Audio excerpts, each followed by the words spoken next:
Hey guys, it's Friday. Time for the weekend wrap up. Been a long week. So we got a little Firebird here. We got everything trimmed out of the bottom. Getting ready to repair some of the inner rocker there. The rest of the rocker is pretty strong. The inner had a little bit of rust hole, but it didn't warrant changing. So I got everything trimmed out. That all done. Got the floor pan out.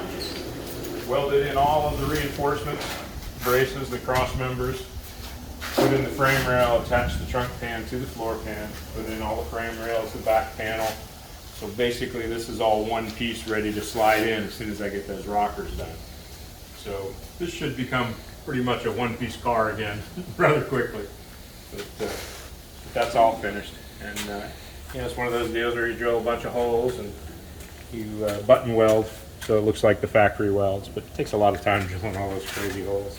You can see on the lip here where you drill them. You can actually button weld those and it looks factory when you're finished.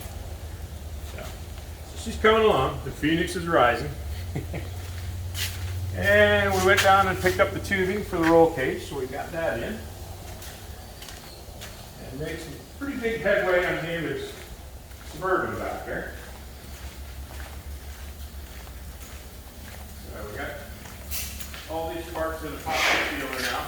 So the bodywork is finished on the two sides, the exterior of the doors, the rear doors, all the small panels. So we've got to complete the inside of the rear doors, which are beat up pretty good, but nothing crazy. A little bit of interior and a roof skin, and then we'll start the prime and block process. So this is coming along really nice, making some big headway. So about it for this week. You guys be safe, take care, and we'll see you next week.